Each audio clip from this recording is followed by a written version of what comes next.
8 mètres carrés au sol. Entre la table, le lit, la chaise, le fauteuil, la commode, la penderie encastrée et la table de nuit, un seul couloir de déplacement très étroit, d'une largeur de 2 cannes à trépied.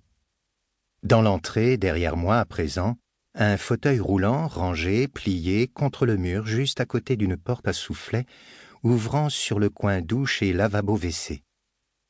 La fenêtre, pour moitié occultée de post-it et de coupures de journaux illisibles d'où je suis, laisse passer au compte-gouttes la lumière du jardin en bordure de canal.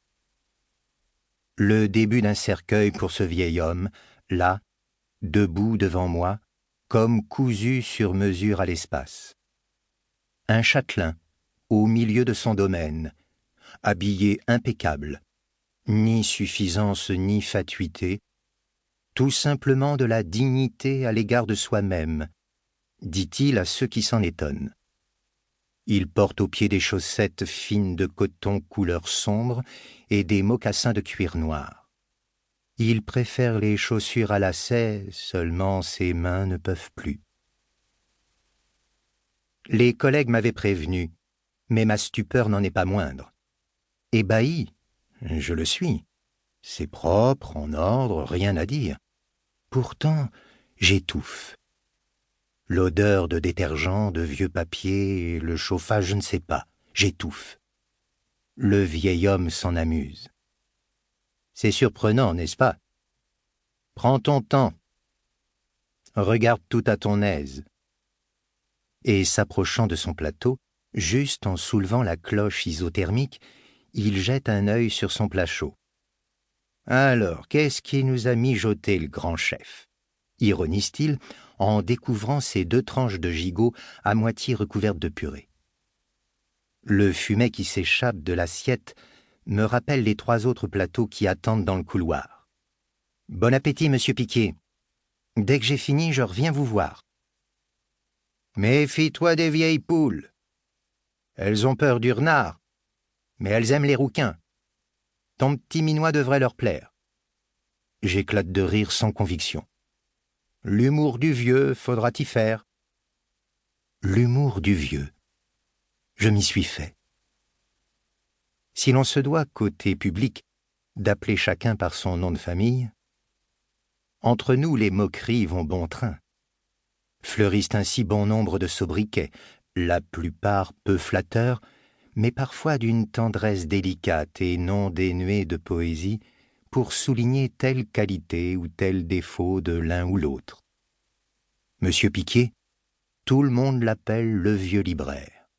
Avec cette déférence étrange rendue aux gens dont on soupçonne la valeur, sans en savoir davantage sur l'origine de cette dernière, comme une légende qu'on se transmet de vacataire à vacataire. Monsieur Piquet, le vieux libraire. Il y a 7 ans, il vendait tout. La librairie littéraire bis devenait un quick burger. Personnellement, je n'en ai aucun souvenir. Chapitre 2. Je viens de fêter mes 18 ans.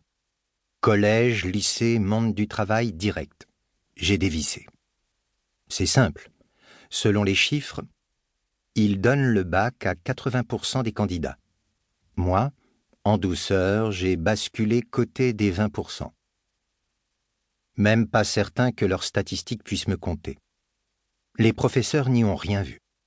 Quelle que soit la matière, Grégoire Gélin, présent, absent. Le parfait passe-muraille. Dès mes premiers entretiens d'orientation en 4e, j'ai paniqué.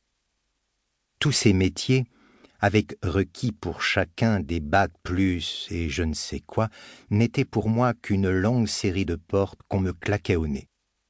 J'en parlais à ma mère. Le conseiller n'écoute rien. Je lui ai dit que j'aimais les arbres, il m'a parlé d'eau et forêt, bac série S. Je ne comprends rien aux maths, qu'est-ce que je peux faire? Ma mère, très pragmatique, « Tu travailleras, comme je l'ai fait à ton âge. » La mairie manquait de bras. J'ai échoué au service espace vert. Sincèrement, j'aurais pu m'y plaire. Pour continuer à écouter ce livre audio gratuitement, cliquez sur le lien dans la description et vous pourrez l'écouter en entier sans frais grâce à l'essai de 30 jours d'Audible.